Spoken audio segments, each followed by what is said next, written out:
uma velocidade maior que a velocidade da luz. Só que nada com massa, segundo a teoria da relatividade, consegue viajar à velocidade da luz. Sim. Né? Então, assim, teoricamente, o que entra ali permanece ali.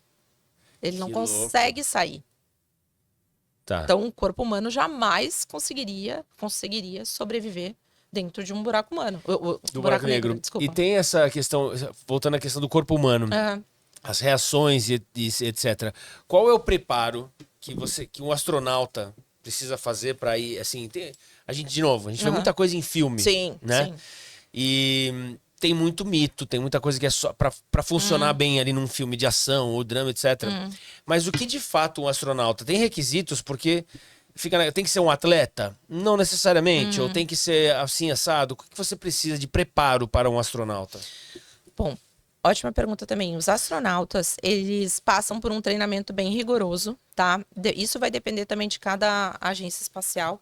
Acredito que com as estações espaciais civis deu até uma relaxada, assim, Uma mas flexibilidade. como o cara tá indo para trabalhar, o astronauta, ele não tá indo para brincar, né, gente? Claro. Ele não tá indo lá... Passear.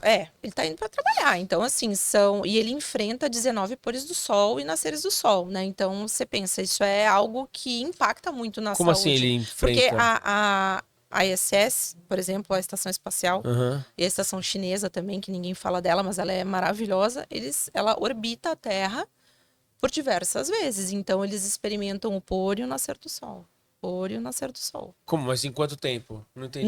Em 24 horas, eles dão várias voltas ao redor da Terra. Ah, não sabia. Então, os níveis de melatonina, por exemplo, são afetados. Você imagina também numa viagem que você faça para Marte, os níveis de melatonina também vão ser afetados, porque você vai ficar num escuro do espaço. Né? Mas qual era a pergunta mesmo que eu até... Não, do astronauta, preparo do astronauta. Isso. Que legal isso. Eles, na NASA, por exemplo, eles fazem treinamentos de mergulho, né? Porque na água você experimenta também uma flutuabilidade, isso também ajuda eles Pressão, né? Exatamente. Você tem treinamento para força G, porque todo mundo fala de falta de gravidade, de microgravidade, mas ninguém fala da hora do lançamento de um foguete, porque o lançamento de foguete você pode chegar até 9G. Que é igual ao caça, né? Que é igual ao caça. Aliás, no caça eles até experimentam mais, né? 9G no foguete, se não me engano, são 7. Então você precisa ter essa força, resiliência para aguentar o launch, né? Sim. O lançamento ainda operando, né? desse foguete. Então, exatamente. Então você tem que estar ali ciente de todos os cálculos e movimentos que você precisa fazer, por exemplo, para acoplar essa cápsula, por exemplo, a Soyuz, o Dragon, na estação espacial. Então, tudo... Você precisa ter os movimentos milimetricamente calculados. Então, tem isso. Que mais? Você passa por diversos exames médicos, porque você não pode subir com nenhum vírus, bactéria patogênico, porque lá esses vírus e bactérias se multiplicam mais. Né? Então, exatamente. Por isso que também a gente faz estudos de vírus lá.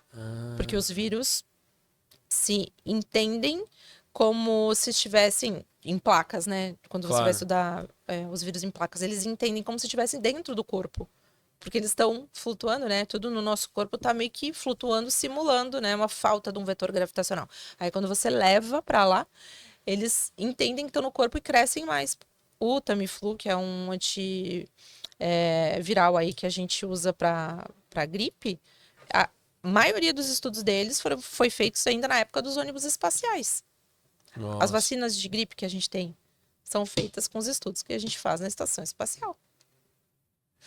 Então... Eu tirei do... Não, nada tirou. Gente, tá desculpa, tudo dentro, não tem não, imagina, não tem uma pauta prevista. É interessante porque eu tô pirando aqui, claro, eu tô pensando no Venom. Eu tô pensando no Alien, porque pensando, virar aquele negócio, o Venom, vai. Então. Eu fico imaginando vocês fazendo teste. E aí, não tem risco nenhum, ó, me arrepia. Brincadeiras à parte, mas aqui eu tô falando com uma pessoa que pesquisa exatamente isso. Eu falo... Porque a gente vê, de novo, repito, a gente vê muita coisa em filme. Não é sempre que a gente conversa com alguém que estuda de fato o que acontece. Então você está falando de levar para testar lá. E ele se multiplica. Por isso que é muito bem coordenado esse tipo de... E nunca acontece nada que se fala, meu Deus, isso aqui tem que sumir. Olha, se Porque aconteceu, não foi dito, tá? Porque assim, tem um cuidado enorme com o que se leva lá pra cima. Pra você ter uma ideia, o teste que eu fiz da CIMED com o nosso suplemento alimentar e uma levedura, tá? Levedura, a gente sabe, é bem conhecida, então beleza, ok, a gente pode levar uma levedura pro espaço.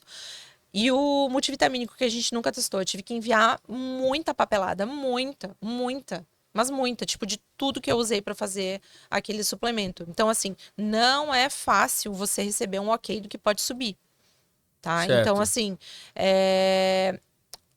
eu não soube de nenhum caso, se alguém souber, viu, eu não sei de nenhum caso de alguma coisa que tenha ficado, alguma alteração Isso. genética de Assustadora. um micro-organismo que tenha dado. Não, isso eu não realmente não sei. Até porque você só consegue subir com coisas que você já tem estudado.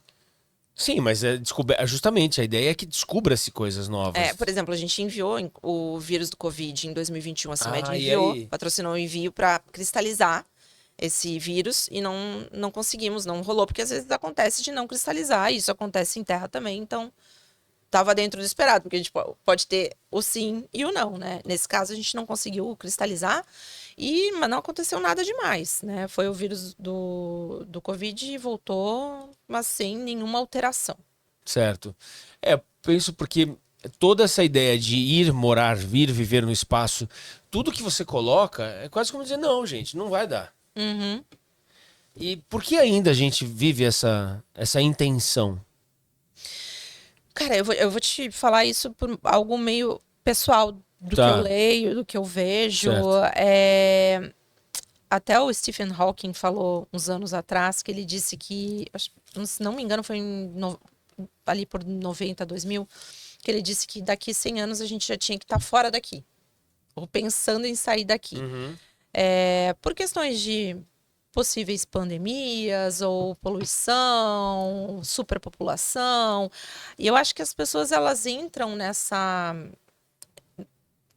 vibração e Uhum. elas acabam querendo um escape, né? Acaba querendo, putz, a gente está sozinho aqui, só tem aqui.